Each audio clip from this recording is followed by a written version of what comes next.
ಜನ ಸೇರಿದ ಸಭೆಯಲ್ಲಿ ಪ್ರಶ್ನೆಗೆ ಯಾರು ಉತ್ತಮ ಎಂದು ನಮ್ಮೊಳಗೆ ವಾದಿಸುವ ಸಮಯದಲ್ಲಿ ಒಬ್ಬರು ಹಿರಿಯರು ನಮಗೆ ಒಂದು ಸಣ್ಣ ಅಭಿಪ್ರಾಯವನ್ನು ನೀಡಿದರು. ಒಂದು ವೀಳ್ಯದೆಲೆಯಲ್ಲಿ ನೀವು ಯಾರೆಲ್ಲ ಜೋಯಿಸರ ಹೆಸರಿದೆ ಅದನ್ನು ಬರೆದು ಯಾರು ನಮಗೆ ಈ ಮಾಯಿಲಕೋಟೆಗೆ ಪ್ರಶ್ನೆಗೆ ಸೂಕ್ತ ಎಂಬ ವಿಚಾರ ಕಂಡು ಬರ್ತದೆ ಅವರನ್ನು ಕರೆಯುವ ಅಂತ ತೀರ್ಮಾನ ಮಾಡಿ ದೇವರ ಕೋಣೆಯಲ್ಲಿ ಈ 4-5 ಜೋಯಿಸರ ಹೆಸರು ಹಾಕಿ ಅದರಲ್ಲಿ ಒಂದು ಚೀಟಿಯನ್ನು ತೆಗೆಯಲಾಯಿತು.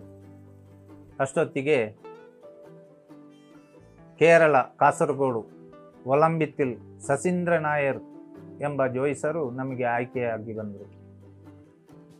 ಹಾಗೆಯೇ ಅವರನ್ನು ಹೋಗಿ ಕೇಳಿಕೊಂಡಾಗ ಅವರು ಒಪ್ಪಿಕೊಂಡು ಸಂತೋಷದಿಂದ ಆಯಿತು ನಾನು ಬರ್ತೇನೆ ಎಂದು ಹೇಳಿ ನಮಗೆ ಒಂದು ದಿನಾಂಕವನ್ನು ನಿಗದಿಪಡಿಸಿದರು. ಆ ಸಮಯದಲ್ಲಿ ಅವರನ್ನು ಬರಮಾಡಿಕೊಂಡು ಅಲ್ಲಿ ಪ್ರಶ್ನೆಗೆ ಅವರು ನವಗ್ರಹ ಪೂಜೆ ಗಣಹೋಮ ಎಲ್ಲ ಮಾಡಿ ಪೂಜೆಗೆ ಇದು ಪ್ರಶ್ನೆಗೆ ಪ್ರಾರಂಭ ಮಾಡುವ ಸಮಯದಲ್ಲಿ ಅವರಿಗೇನೋ ಸ್ವಲ್ಪ ಸಂಶಯ ಬಂತು. ಈ ಸಾನ್ನಿಧ್ಯದಲ್ಲಿ ಏನೋ ಅಪಾಯ ಇದೆ, ಅಪಾರ ಶಕ್ತಿಯುಳ್ಳ ದೈವಗಳು ಇದೆ, ಆದ್ದರಿಂದ ಇದು ಇಲ್ಲಿ ಅಷ್ಟು ಸುಲಭದಲ್ಲಿ ಆಗುವುದಿಲ್ಲ. ನೀವು ಪ್ರಥಮವಾಗಿ ಹೋಗಿ ಈ ಕ್ಷೇತ್ರದ ವೈದ್ಯನಾಥ ಸ್ವಾಮಿಯ ಸನ್ನಿಧಿಯಲ್ಲಿ ಎಲ್ಲರೂ ಊರಿನವರು ಸೇರಿ ಮೃತ್ಯುಂಜಯ ಹೋಮ ಮಾಡಬೇಕು, ದೇವರಿಗೆ ಮಹಾಪೂಜೆ ಮಾಡಬೇಕು ಅಂತ ಹೇಳಿ ನಮಗೆ ಅವರು ತಿಳಿಸಿ ಆ ದಿವಸ ಮಧ್ಯಾಹ್ನವೇ ಅವರು ಹೊರಟು ಊರಿಗೆ ಹೋದರು ಜೋಯಿಸರು. ಹಾಗೆ ನಾವು ಊರಿನವರೆಲ್ಲ ತೀರ್ಮಾನ ತಗೊಂಡು ಕೊಕ್ಕಡ ವೈದ್ಯನಾಥ ಸ್ವಾಮಿಯ ಸನ್ನಿಧಿಯಲ್ಲಿ ಮೃತ್ಯುಂಜಯ ಹೋಮ ಮಹಾಪೂಜೆ ಹಾಗೆಯೇ ಪುಣ್ಯಕ್ಷೇತ್ರಗಳಿಗೆ ಹೋಗಿ ಎಲ್ಲ ಪ್ರಸಾದ ತಂದು ಮತ್ತೆ ಜೋಯಿಸರಲ್ಲಿ ಹೋಗಿ ತಿಳಿಸಿದಾಗ ಅವರು ನಮಗೆ ದಿನಾಂಕವನ್ನು ನಿಗದಿಪಡಿಸಿ ಅವರು ಬಂದು ಪ್ರಶ್ನೆಗೆ ಪ್ರಾರಂಭ ಮಾಡಿ ಅದರ ಎಲ್ಲ ಸೂತ್ರಗಳನ್ನು ಅವರು ವಿವರಿಸಿಕೊಳ್ಳುವ ಸಮಯದಲ್ಲಿ ಮಧ್ಯಾಹ್ನ ಆಗಿ ಹೋಯಿತು. ಮಧ್ಯಾಹ್ನದ ಹೊತ್ತಿಗೆ ಊಟಕ್ಕೆಂದು ಬಿದ್ದು ಇತ್ತು.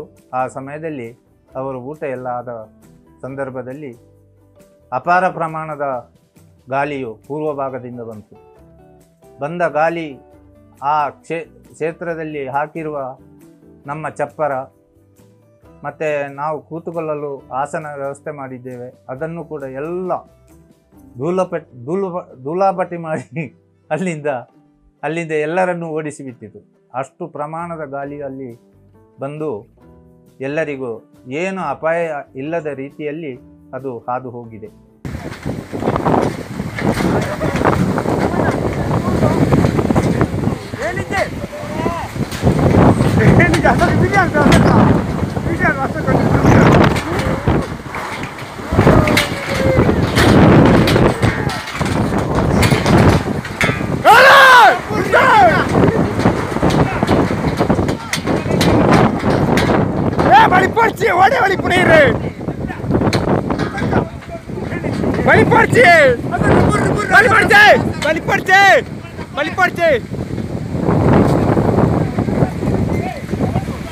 ಬಲಿಪಡೆ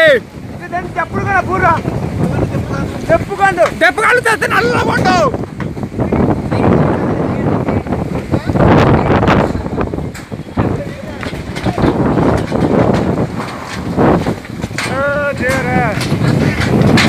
ಭದ್ರಕಾಳಿ ಉಂಟಲೇ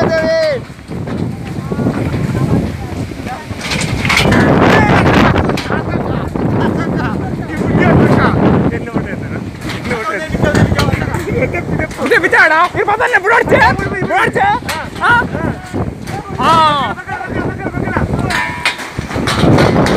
ಅಯ್ಯೋ ಇಷ್ಟ ತೋರ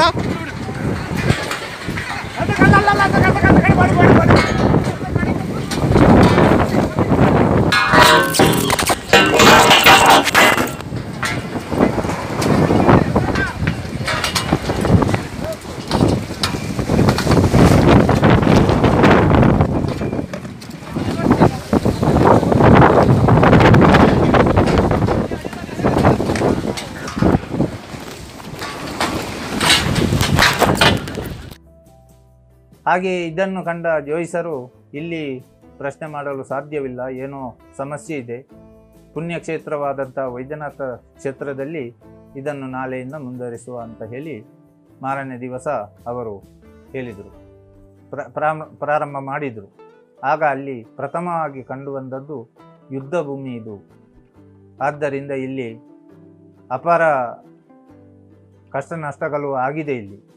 ಆದ್ದರಿಂದ ಇಲ್ಲಿ ಇನ್ನೂ ಅನೇಕ ಕಾರ್ಯಗಳು ಇದೆ, ಅದನ್ನು ಮುಂದಕ್ಕೆ ಮಾಡುವ ಅಂತ ಹೇಳಿ 5 ದಿನದ ಪ್ರಶ್ನೆಯನ್ನು ವೈದ್ಯನಾಥ ಕ್ಷೇತ್ರದಲ್ಲಿ ನಡೆಸಿಕೊಟ್ಟಿದ್ದಾರೆ.